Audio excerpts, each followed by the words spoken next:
Hoje eu quero começar contando uma história para vocês. Uma história que, na verdade, é só para inspirar e explicar uma teoria de um biólogo aí que estuda muito, chamado Dr. Rupert Sheldrake. Eu conheci, na verdade, a história desse biólogo e a teoria dele através de um curso de constelação familiar que eu comecei a fazer. Estou adentrando aí em mais um universo, né, de mais uma terapia para oferecer um pouco mais, né, de ferramentas para as mulheres grávidas que eu acompanho. E esse cara, ele tem uma teoria muito interessante que eu quero começar contando a história, porque ela me fez refletir e eu quero que você siga esse raciocínio aqui junto comigo. Eu me chamo Jussi Cordeiro, sou doula, educadora perinatal, hipnoterapeuta e teta healer, e a minha missão é ajudar grávidas na preparação mental através da superação dos medos, autoconhecimento e reprogramação de crenças.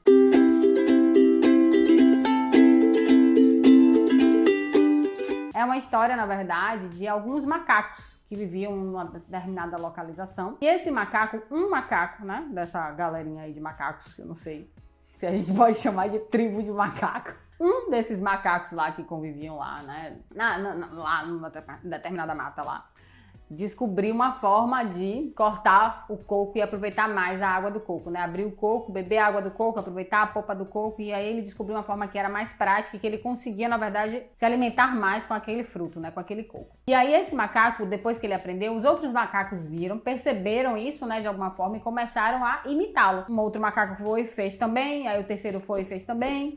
E aí, o que ele fala é que a partir do 100º macaco, quando o 100º macaco conseguiu aprender e repetir esse mesmo padrão, né, de quebrar o coco e aproveitar lá a água e a polpa do coco, macacos de outro continente começaram a fazer também. E aí ele entra com uma teoria que é a teoria dos campos morfogenéticos, onde ele acredita que muita coisa acontece e é passada de uma pessoa, né, durante, né, a nossa jornada aí de humanidade, através simplesmente da consciência coletiva.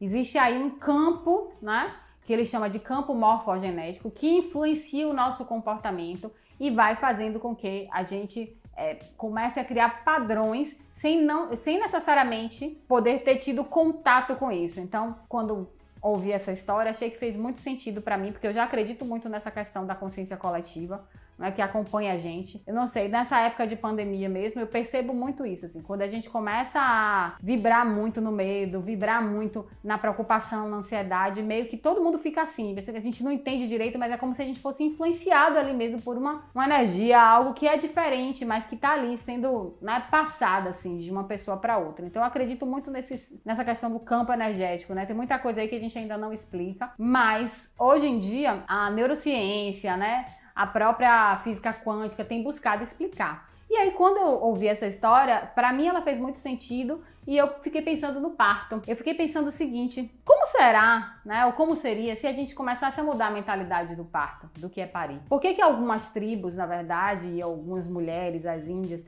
não têm tanto medo do parto e têm partos naturalmente mais tranquilos do que a nossa sociedade, né? Aqui, a nossa sociedade ocidental. Então, eu fiquei pensando em como essa busca, né, e esse novo movimento de humanização do parto, de buscar entender que a mente influencia em tudo que você faz, inclusive no seu modelo mental de parto, na resposta do seu corpo em trabalho de parto, como isso pode mudar a nossa humanidade?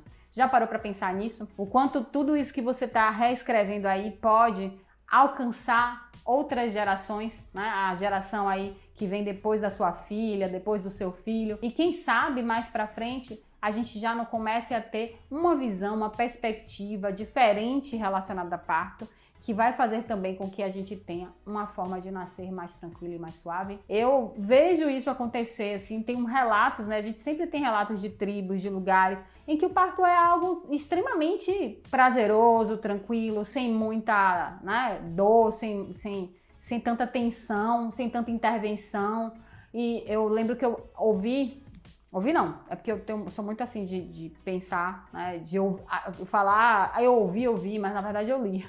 Eu li um livro de Michel Odan, o nome do livro é Pode a Humanidade Sobreviver à Medicina? E aí ele conta a história de uma tribo que foi, na verdade, observada, onde a mulher, quando ela engravidava, percebia que ela estava em trabalho de parto, a mãe ia com ela por um caminho assim, para ela se esconder, né, das outras pessoas da tribo. E aí, quando ela ia com esse caminho com a mulher que estava em trabalho de parto, né, caminhando, chegando num local que ela achava apropriado para aquela mulher receber o seu filho, ela forra, né, com folhas de samambaia o lugar, deixa um lugar preparado para aquela mãe, olha para aquela mãe, né, que na verdade é a mãe olhando para a filha, né, aquela mulher em trabalho de parto, dá assim, tipo, 2 tapinhas no rosto daquela mulher, como quem dissesse assim, a partir de daqui é com você. E ela meio que vai e se afasta e deixa aquela mulher parir. E quando ela se afasta, ela não se afasta totalmente. A mulher acha que ela meio que já se afastou e que ela tá só, né? A mulher que está em trabalho de parto. Mas a mãe fica observando de longe, sem que ela perceba que está sendo observada. Ou seja, para caso precise de algo,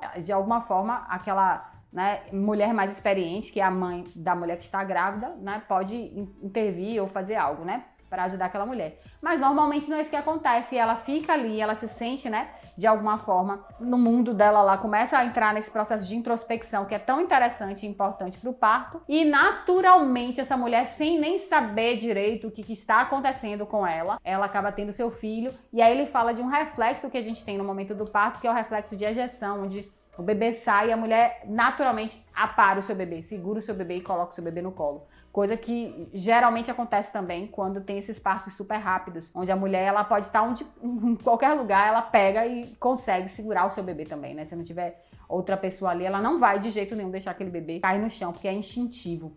Então, eu fico pensando que muito do que a gente tem de visão do parto hoje vem muito dessa teoria desse campo morfogenético, de tudo que a gente foi aprendendo relacionado a parto, de tudo que a gente foi imitando, né, do outro, né, de intervenções que chegaram simplesmente porque uma vez o médico foi lá e fez, achou que, né, foi bom, foi positivo para aquela mulher e escreveu lá a teoria, né, o fórceps e a episiotomia foi assim.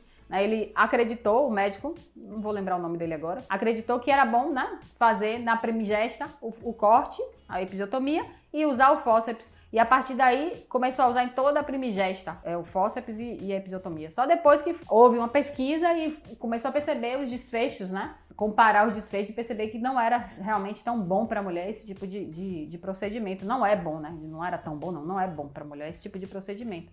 Que ela pode muito bem parir o filho dela sem precisar dessa ajuda ou abreviação do parto, né? Então, se a gente está mudando essa forma de nascer, crie-me uma esperança mesmo assim, né? Que esse movimento que eu faço, depois que a 100ª mulher fizer, né? Claro que numa proporção maior, pode ser que a gente mude a forma de nascer mesmo, né? E aí a gente entra naquela frase linda que para mudar o mundo é necessário primeiro mudar a forma de nascer. E você, tem feito a sua parte aí em relação ao parto? A humanização do parto, ao respeito ao nascimento? Eu acredito sim que em breve a gente vai ter uma outra perspectiva relacionada a isso. E o meu papel aqui é ajudar essas mulheres grávidas, né, a entenderem mais dessas crenças, perceberem mais como essas crenças podem influenciar no parto. E ao reprogramar essas crenças, no Theta Healing inclusive fala, né, que quando a gente reprograma uma crença, a gente reprograma e alcança 7 gerações à frente e 7 gerações atrás.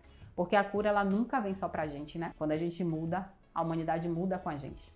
Se você gostou desse vídeo, primeiro comenta, diz aí o que você acha dessa teoria. Dá uma pesquisada aí depois também e fala pra mim o que você achou dessa teoria, se faz sentido pra você. Se você acredita nisso, se você não acredita, né? Como é que você vê? O que você acha que daqui pra frente a gente vai ter de perspectiva do parto, né? Coloca aí nos comentários. Não esquece de curtir, de compartilhar com outras mulheres, porque isso vai me ajudar a espalhar, não é, essa nova perspectiva relacionada ao parto. E quem sabe, em breve, teremos nascimentos mais suaves, sem tanto desconforto para essa mulher, que vai confiar mais no corpo dela e tudo que a mente acredita o corpo alcança, né? Eu acredito muito nisso. Então, em breve, teremos aí mais partos orgásmicos, quem sabe? Você sabe que tem mulheres, né, que têm partos orgásmicos. A ocitocina está presente no orgasmo. Então, pode ser aí uma nova perspectiva, uma esperança de um futuro para a humanidade onde o nascimento ele vai ser realmente um lugar de prazer e não de dor. Se você gostou desse vídeo, não esquece, curte, compartilha e se inscreve no canal. A gente se vê por aqui.